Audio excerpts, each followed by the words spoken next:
Hello friends, welcome to Jagran IAS PCS। ये 10 April Indian Express का analysis है। इसमें जो भी यूपीएससी और स्टेट पीसीएस से इम्पोर्टेंट जो भी न्यूज आर्टिकल्स होंगे डिस्कस किया जाएगा। हम यहाँ पे इन आर्टिकल्स के शॉर्ट नोट्स भी प्रोवाइड करते हैं। ये जो है मेंस पॉइंट ऑफ व्यू और प्रीलिम्स पॉइंट ऑफ व्यू दोनों से इम्पोर्टेंट है। प्रीलिम्स पॉइंट ऑफ व्यू से जो इम्पोर्टेंट पॉइंट्स होंगे उनको हाईलाइट किया जाएगा ताकि आप उसको बाद में क्विक रिवीजन कर सके, और मेंस पॉइंट ऑफ व्यू से जो इम्पोर्टेंट पॉइंट है उनको अंडरलाइन किया गया है।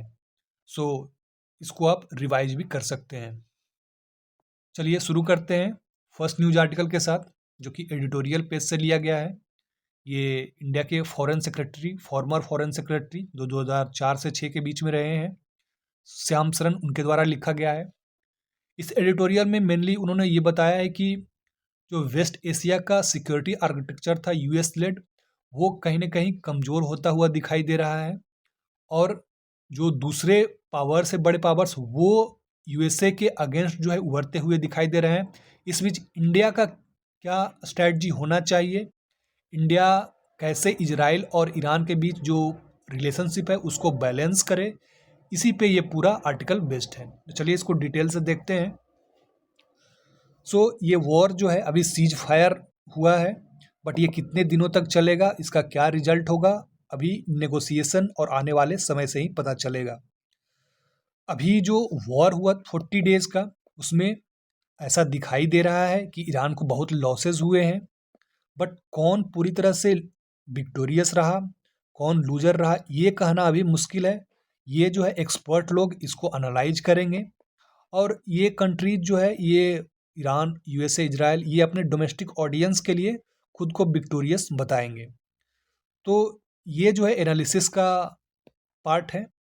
लेकिन जो यूएसए के द्वारा इस वॉर के दौरान ये देखा गया, जैसे कि ट्रम्प एक इम्पल्सिव बिहेवियर के साथ वो रिएक्ट कर रहे थे, तो वो आगे क्या होने वाला है, ये ऑथर का कहना है कि कोई एक्सपर्ट भी ये कैलकुलेट करके ये नहीं बता सकता कि आगे क्या होने वाला है। और इस वजह से जो यूनाइटेड स्टेट्स ऑफ अमेरिका है उसकी साख दुनिया भर में कम हुई है। वो इसलिए बिकॉज इस तरह के वायलेंस से, इस तरह के जो टॉप लीडर्स को एलिमिनेट किया गया, और इस तरह से जो सिविलियन इंफ्रास्ट्रक्चर पे अटैक हुआ और बहुत सारे लोग मारे गए, तो यूएसए का जो साख है वो पहले की अपेक्षा बहुत ही कम हुआ है। और जो सबसे मेन बात है इस आर्टिकल की, वो है जो वेस्ट एशिया में सिक्योरिटी आर्किटेक्चर था, जो यूएस लेड सिक्योरिटी आर्किटेक्चर था। तो वेस्ट एशियन कंट्रीज क्वेश्चन कर रहे हैं कि क्या ये जो हमने आउटसोर्सिंग किया था इस सिक्योरिटी के लिए, यूएसए और इजराइल के साथ जो टाई अप किया था, क्या वो उसका पर्पस मतलब सर्व हो रहा है। अगर सर्व हो रहा है तो फिर इस वॉर के दौरान ऐसा क्यों हुआ कि वे हेल्पलेस दिखाई दे रहे थे। यूएसए भी हेल्पलेस दिखाई दे रहा था बिकॉज वेस्ट एशियन कंट्रीज है, उनके लिए जो एनर्जी इंफ्रास्ट्रक्चर है यही उनकी लाइफ लाइन है। और ईरान जो है कह तो ये रहा था कि हम यूएसए के बेसिस को टारगेट कर रहे हैं, लेकिन कहीं ना कहीं इन इंफ्रास्ट्रक्चर को भी टारगेट किया जा रहा था। और इससे जो वेस्ट एशियन कंट्री थे वे परेशान थे। सो वे अपने सिक्योरिटी अलायंस जो यूएस के साथ था उसको क्वेश्चन कर रहे हैं। और इन ऑथर का ये भी कहना है कि यूएसए का प्रायोरिटी जो है हमेशा से इजराइल ही होगा, और वो प्रायोरिटी जो है इन वेस्ट एशियन कंट्रीज के ऊपर होगा। कहने का मतलब है कि अगर यूएसए को चुनना होगा कि इजराइल और West Asian country, Gulf country, दोनों में से किसके हित को चुनना है, तो आगे वो इजराइल को ही रखेगा। इसके बाद जो यूएसए के बाद जो बड़ा पावर है चाइना, रसिया, ये जो है मजबूत होते हुए दिखाई दे रहे हैं। बिकॉज चाइना को जो इंडो पैसिफिक ओशन है उसमें एक खुली छूट मिल जाएगी। बिकॉज इंडो पैसिफिक में जो अब यूएसए का इंडो पैसिफिक स्ट्रेटजी है वो डाइवर्ट होता हुआ दिखाई दे रहा है वेस्ट एशिया की तरफ। तो उनका जो यूएसए का सिक्योरिटी अरेंजमेंट है, सिक्योरिटी फोर्सेस है, वेस्ट एशिया की तरफ चले जाएंगे, तो चाइना को एक खुली छूट मिल जाएगी कि वो Pacific ocean, Chinese ocean, south China ocean, इसमें जो अपना वो डोमिनेंस बरकरार करना चाहता है, डोमिनेंस रखना चाहता है, उसके लिए उसको खुली छूट मिल जाएगी। और वो ऑथर का कहना है कि ये डिफ़ॉल्ट है। डिफ़ॉल्ट कहने का मतलब कि जो यूएसए ने ये रायता फैलाया है, उसका पूरा का पूरा एडवांटेज जो है चाइना को मिलेगा। मतलब कि यूएसए के लॉस से चाइना को बेनिफिट मिलेगा। और इसी बीच जो है चाइना ताइवान के जो अपोजिशन लीडर्स हैं, उनका मीटिंग जो है बीजिंग में रखा गया है, ताकि जो चाइना को ताइवान के साथ यूनिफाई करने का उनका एक टारगेट है, उसको पूरा किया जाए। सो चाइना के लिए तो ये एक एडवांटेजेस सिचुएशन था ही। रसिया जो कि यूक्रेन वॉर्स को लेकर के यूरोपियन कंट्रीज या और दूसरे कंट्रीज के घेरे में था।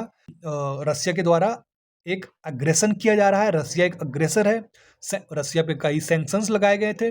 तो यूएसए ने जो ये वायलेंस किया है, यूएसए ने जो ये अटैक किया है और ये इम्पल्सिव बिहेवियर दिखाया है, तो इसके बाद जो रसिया है उसका जो अग्रेशन है वो कहीं ना कहीं कम होता हुआ या कहें तो सिंपल शब्दों में छुपता हुआ दिखाई दे रहा है। सो रसिया को ऑथर के अनुसार मार्जिनल गेन है और चाइना को ये एक बहुत बड़ा एडवांटेज है और ये डिफॉल्ट एडवांटेज है। उसके बाद ऑथर का कहना है कि यूएसए इस वॉर को जो टैक्टिकल वॉर है, मतलब कि जो छोटे छोटे वॉर है, जैसे कि ईरान के जो टॉप लीडर्स थे उनको एलिमिनेट करना, मिलिट्री आर्म फोर्सेस या सिक्योरिटी आर्किटेक्चर को उसको डिमिनिश करना, तो ये सब में वो सक्सेसफुल होता हुआ दिखाई दे रहा है। बट जो लार्जर गोल था यूएसए और इजराइल का, कि उसका जो न्यूक्लियर प्रोग्राम है उसको ख़त्म करना, जो कंट्री है उसको तोड़ देना, रेजीम चेंज, तो ये जो लार्जर गोल है वो होता हुआ दिखाई नहीं दे रहा है। तो ऑथर का कहना है कि यहाँ पे यूएसए टैक्टिकल वॉर्स जो कि छोटे छोटे वॉर है उसको जीतता दिखाई दे रहा है, बट जो बड़ा पिक्चर है वॉर का उसमें यूएसए जो है हारता हुआ दिखाई दे रहा है। अब इन सब के बीच ऑथर का कहना है कि इंडिया का क्या पोजीशन है, और पाकिस्तान को भी रेफरेंस देते हुए उन्होंने कहा है कि पाकिस्तान भी एज अ मेडिएटर के रूप में, मतलब कि उसकी क्रेडिबिलिटी बढ़ी है। और इंडिया जो है, चूंकि वेस्ट एशिया में हमारा एक बहुत ही बड़ा स्टेक है, हमारे डायस्पोरा, हमारे रिमिटेंसेस, हमारा एनर्जी फ्लो वहाँ से आता जाता है। सो वेस्ट एशिया का हमारे लिए बहुत ही इम्पोर्टेंस है। बट अभी जो है हमारे लिए वेट एंड वॉच सिचुएशन है, और हमें जो वेस्ट एशिया में गल्फ कंट्रीज हैं उनके साथ जो रिलेशन है रिकैलिब्रेट करने की ज़रूरत है। और जो इजराइल और ईरान के साथ रिलेशंस है उसको बैलेंस करने की ज़रूरत है। वो ऐसा इसलिए बिकॉज ऑथर ने कहा है कि हमने जो जो इजराइल को लेकर और यूएसए को लेकर जो ग्रुपिंग्स बनाए थे, जैसे कि इंडिया, इजराइल, यूएसए और यूएई, इंडिया, इजराइल, यूएसए और ये इन चारों को मिलाकर I2E2 बनाया गया था। उसके बाद India middle east economic corridor, इन सब में ईरान को एक्सक्लूड किया गया था। तो अगर हमें गल्फ कंट्रीज या वेस्ट एशियन कंट्रीज यहाँ हमारा स्टेक है तो हमको ईरान को कंसिडरेशन में लेना ही होगा। सो इसीलिए उन्होंने कहा है कि इजराइल नो डाउट हमारा सिक्योरिटी पार्टनर है, बड़ा सिक्योरिटी पार्टनर है, बट इजराइल और ईरान के रिलेशंस को हमको बैलेंस करना होगा, बिकॉज हमारा जो स्टेक है वेस्ट एशिया में काफ़ी है। और उनके साथ डिफेंस कोऑपरेशन, बिकॉज अब यूरोपियन और वेस्ट एशियन दोनों जो ब्लॉक हैं वो ये सोच रहे हैं कि हमें अपना सिक्योरिटी जो आर्किटेक्चर है उसको डाइवर्सिफाई करने की ज़रूरत है। बिकॉज ये इस वॉर के दौरान नेटो ने जो यूएसए है उनको बिल्कुल नकार दिया। उन्होंने कहा कि ये हमारा वॉर नहीं है, और वेस्ट एशियन कंट्रीज इस वॉर में के बीच में पिस रहे थे। सो दोनों को सिक्योरिटी आर्किटेक्चर जो है उसको डाइवर्सिफाई करने का ज़रूरत है, और इसमें इंडिया के लिए अपॉर्चुनिटी है। और इसमें यही नहीं, जो लॉसेज हुए हैं वेस्ट एशियन कंट्रीज़ को, उनके इंफ्रास्ट्रक्चर को, उसके रिकंस्ट्रक्शन के लिए एक इंडिया के पास अपॉर्चुनिटी है। सो इंडिया की पॉलिसी है गुडविल और सपोर्ट और डेवलपमेंट की, मतलब कि हम भी बढ़े और आप भी बढ़े, उसको ऑथर ने कहा है कि कैरी फॉरवर्ड करना चाहिए और ये जो अपॉर्चुनिटी हमारे सामने आया है इसको हमको ग्रैब करना चाहिए। सो पूरा आर्टिकल जो है West Asia security architecture, Israel Iran relation और इस वॉर के इर्द गिर्द था, और हमारे लिए जो अपॉर्चुनिटी है हम उसमें क्या अपॉर्चुनिटी ग्रैब कर सकते हैं उसको लेकर के ये पूरा न्यूज आर्टिकल था। आई होप आपके लिए यूजफुल रहा हो। चलिए आगे बढ़ते हैं नेक्स्ट न्यूज आर्टिकल की ओर। चलिए नेक्स्ट न्यूज आर्टिकल, सीबीएसई ने अपने सिलेबस में 3 से 8 तक के क्लास के बच्चों के लिए कुछ एक्स्ट्रा सिलेबस को ऐड किया है, इसलिए ये न्यूज आर्टिकल लिखा गया है।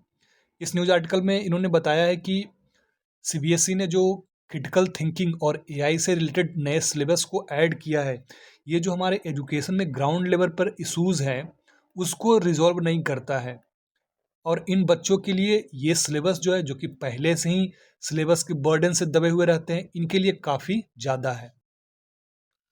इसको डिटेल में समझते हैं।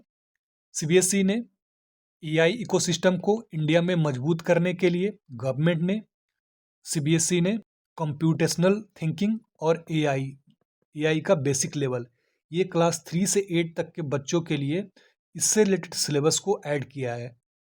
कंप्यूटेशनल थिंकिंग क्या है? किसी भी प्रॉब्लम को पार्ट में ब्रेक करना और उसको फिर एनालाइज करना और फिर जो है एक सॉल्यूशन निकालना, स्टेप बाय स्टेप सॉल्यूशन, इसको बोलते हैं कंप्यूटेशनल थिंकिंग। और एआई तो आप जानते ही हैं। सो ये सिलेबस जो है बच्चों में चाइल्डहुड से ही एआई के प्रति अवेयरनेस, एआई इकोसिस्टम के प्रति अवेयरनेस, मतलब कि इंडिया में ओवरऑल जो एआई इकोसिस्टम है उसको स्ट्रेंथन करने के लिए ये एक स्टेप माना जा सकता है। बट जो ऑथर हैं उनका कहना है कि हमारे बच्चे जो पहले ही सिलेबस से दबे हुए हैं, और हमारा जो ग्राउंड सिचुएशन है, जो ग्राउंड इश्यूज हैं, वे क्या है? डिजिटल डिवाइड, मतलब कि सभी को एक्सेस नहीं है डिजिटल एरिया का। सबसे बड़ी बात, जो टीचर्स है वो ट्रेंड नहीं है इसके लिए, न तो डिजिटली ट्रेंड रहते हैं और न ही एआई के लिए ट्रेंड है। और जो एक बड़ी समस्या है रोट लर्निंग की, हम प्रैक्टिकल एजुकेशन न दे करके रोट लर्निंग को अभी तक बढ़ावा देते आए हैं।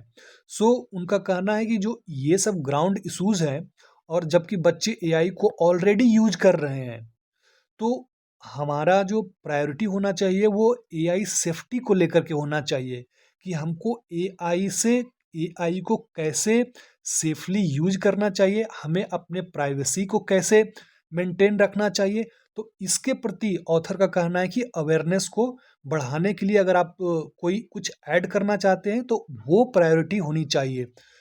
ये जो है, जो रिग्रेशन, क्लासिफिकेशन, क्लस्टरिंग, ये जो है डेटा से रिलेटेड कुछ फील्ड है, उनसे रिलेटेड ये टॉपिक्स हैं।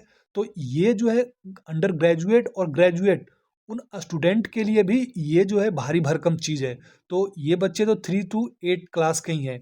तो इनका कहना है कि ये जो है 3 to 8 क्लास के बच्चों के लिए ह्यूमन और मशीन इंटेलिजेंस, इनको डिफ्रेंशिएट कर पाना, और एआई में जो टेक्नोलॉजी है इन टेक्नोलॉजी को समझ पाना, मतलब ये जो है बच्चों के सर के ऊपर से जा सकता है, सिंपल शब्दों में कहें तो। और बच्चों के लिए ये एक इंफॉर्मेशन लोड हो सकता है। सो ऑथर का कहना है कि हमारी प्रायोरिटी जो है एआई के प्रति अवेयरनेस सबसे पहले सेफ्टी के लिए होनी चाहिए, बिकॉज ये बच्चे ऑलरेडी एआई का यूज कर रहे हैं।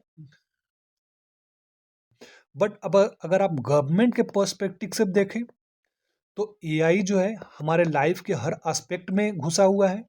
और एआई जो है अभी आप देख सकते हैं कि आप कितना यूज कर रहे हैं एआई का हर चीज़ में, हर छोटे से छोटे चीज़ में। Large language model, small language model, translation, text to audio, audio to text. तो एआई का यूज इतना बढ़ चुका है, तो हमारे यहाँ जो इसका इकोसिस्टम है उसको स्ट्रेंथन करना होगा, उसको वर्ल्ड लेवल पर हमको वर्ल्ड क्लास का बनाना ही होगा। हम इस टेक्नोलॉजी में पीछे नहीं रह सकते हैं।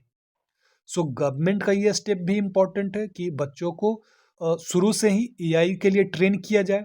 बट ऑथर का भी ये जो कंसर्न है वो भी लेजिटिमेट है कि एआई जो है, हम जैसा कि देख रहे हैं कि एआई जो है एक यूजफुल टूल तो ही है, बट अगर इसको प्रॉपरली अगर सेफ्टी से यूज ना किया जाए तो ये एक हार्मफुल टूल भी बन सकता है, जो कि आए दिन आपको देखने को मिलता है। सो पूरा न्यूज आर्टिकल जो है इस सीबीएसई के नए सिलेबस और उसके रेलिवेंस और क्या इश्यूज है उसको लेकर के था। आई होप आपके लिए यूजफुल रहा होगा। बढ़ते हैं नेक्स्ट न्यूज आर्टिकल की ओर। नेक्स्ट न्यूज आर्टिकल उड़ीसा से रिलेटेड है। उड़ीसा में एक माइनिंग प्रोजेक्ट के चलते ट्राइबल और पुलिस के बीच कुछ झड़प हुआ है, इस वजह से ये न्यूज़ में है। उड़ीसा में ये रायगढ़ और कालाहांडी डिस्ट्रिक्ट, इसमें बॉक्साइट का माइन है सीजी माली, ये दोनों डिस्ट्रिक्ट्स में इसका माइनिंग एरिया जो है शेयर होता है। इसका बैकग्राउंड क्या है? गवर्नमेंट ने वेदांता लिमिटेड इसको इस एरिया में माइनिंग की राइट्स दी थी। अब माइनिंग के लिए माइंस तक पहुंचने के लिए रोड बनाने की ज़रूरत थी, रोड कंस्ट्रक्शन। सो रोड जब कंस्ट्रक्ट होने लगा तो इसमें रहने वाले जो लोग हैं, ट्राइबल पीपल या फॉरेस्ट ड्वेलर्स, आप जानते हैं कि इस तरह के प्रोजेक्ट में उनका डिस्प्लेसमेंट होता है। सो उनसे रिलेटेड फॉरेस्ट राइट एक्ट भी बनाया गया है, जिसके तहत फॉरेस्ट या उसके आसपास में ट्राइबल लोग जो रहते हैं उनके राइट्स की, उनके हितों की रक्षा की जा सके, इसलिए ये एक्ट बनाया गया था। फॉरेस्ट राइट एक्ट में ये कहा गया है कि अगर फॉरेस्ट और इस तरह के एरियाज़ में अगर कोई प्रोजेक्ट इस तरह के लाए जाते हैं तो उसके लिए ग्राम सभा से मंजूरी लेना जरूरी है, मैंडेटरी है। ग्राम सभा क्या होता है? इंडिया में लोकल गवर्नमेंट पंचायती राज इंस्टीट्यूशन 73rd अमेंडमेंट एक्ट, इसके तहत ये जो है बेसिक लेवल का एक इंस्टीट्यूशंस है, जिसमें कि विलेजेस के 18 या उससे अधिक, मतलब जो भी एडल्ट होते हैं एज अ मेंबर उसमें इंक्लूडेड होते हैं। तो जो 18 या उससे अधिक एज के लोग होते हैं, इसे मिलाकर ग्राम सभा बनता है।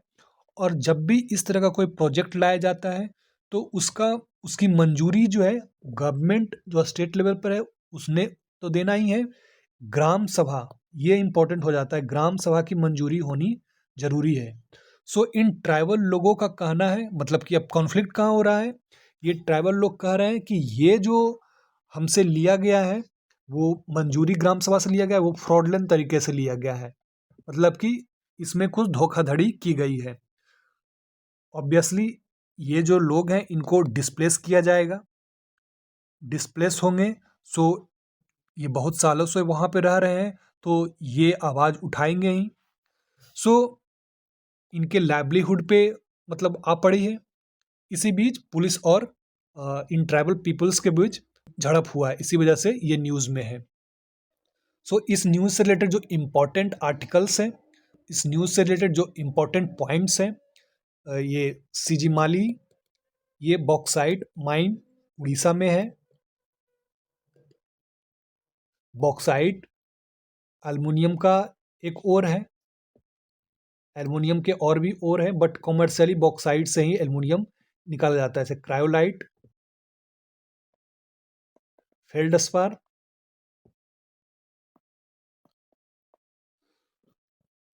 तो ये आपको लोकेशन याद रखना है कि ये माइन जो है कहाँ है, बॉक्साइट एल्युमिनियम का और है। उसके बाद उड़ीसा में लगभग 41% जो इंडिया का टोटल रिजर्व है बॉक्साइट का, वो उड़ीसा में पाया जाता है। तो ये भी आपको ध्यान रखना है। आगे बढ़ते हैं नेक्स्ट न्यूज आर्टिकल की ओर। नेक्स्ट न्यूज आर्टिकल है इंडिया का एक्सचेंज रेट, और वर्ल्ड बैंक के एक लीड इकोनॉमिस्ट हैं उनके द्वारा कमेंट किया गया है कि इंडिया का एक्सचेंज रेट जो है कंसिस्टेंट है। एक्सचेंज रेट क्या होता है? कंट्रीज का करेंसी, किसी भी कंट्रीज का करेंसी दूसरे कंट्रीज के करेंसी के साथ किस तरह से एक्सचेंज किया जा सकता है। जैसे कि हम डॉलर से इसको एक्सचेंज करते हैं, लाइक 90, 80। सो एक कंट्री का करेंसी दूसरे कंट्री के करेंसी से किस तरह एक्सचेंज हो सकता है, ये एक्सचेंज रेट बताता है। और एक्सचेंज रेट जो है मेनली 3 तरह के होते हैं जो फॉलो किए जाते हैं: fixed exchange rate, floating exchange rate और मैनेज्ड फ्लोटिंग एक्सचेंज रेट।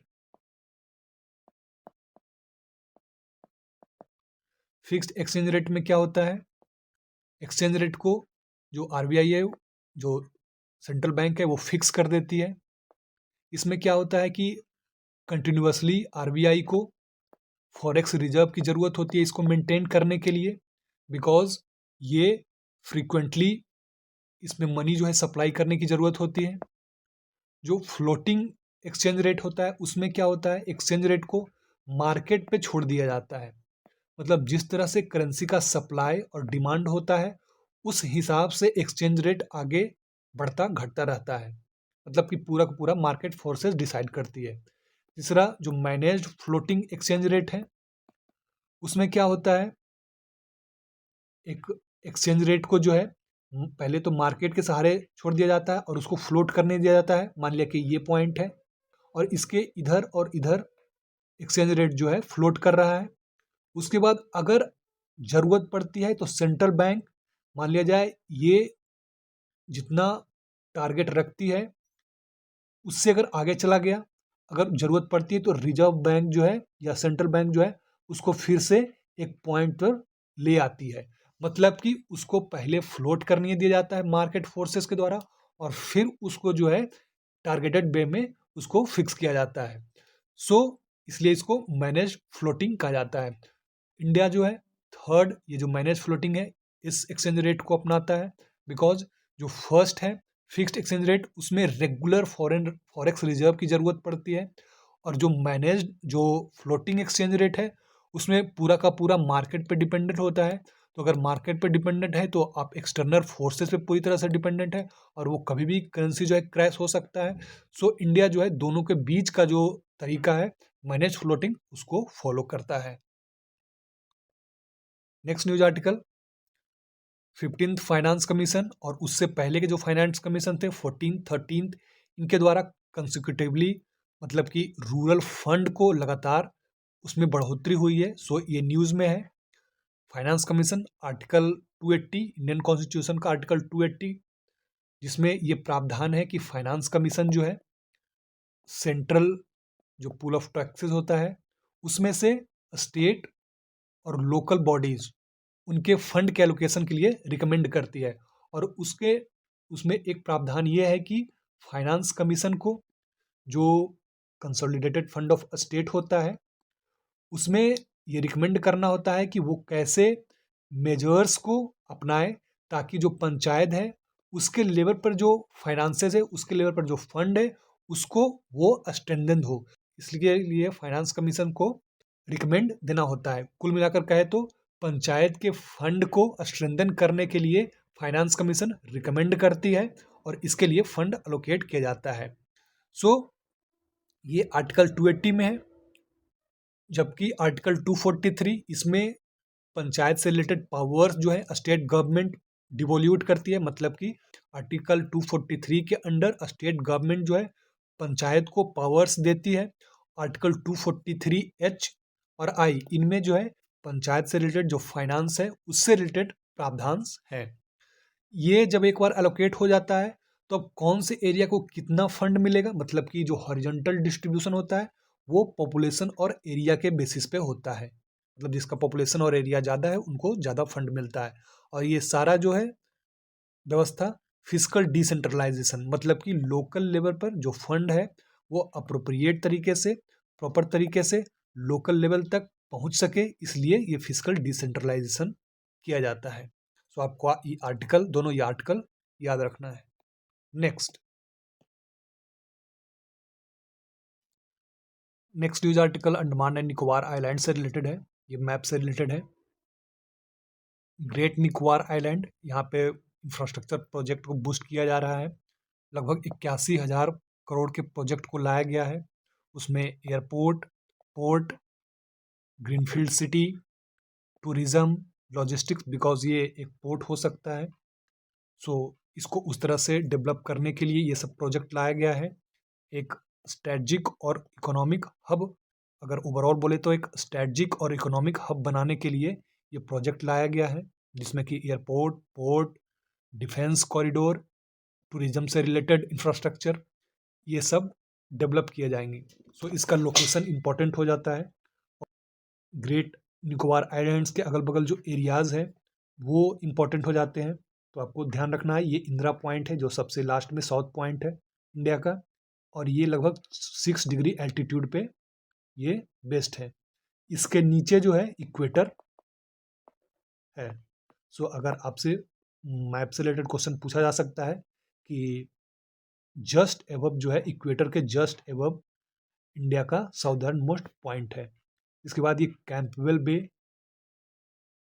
ग्लैथिया बे, ग्रेट निकोबार आइलैंड, इनका लोकेशन जो है आपको ध्यान रखना है। इनसे रिलेटेड क्वेश्चंस को पूछा जा सकता है, तो आपको मैप में इसे देखना चाहिए। सो आज का था ये पूरा Indian express analysis. I hope आपके लिए ये यूजफुल रहा होगा। All the best, thank you for watching.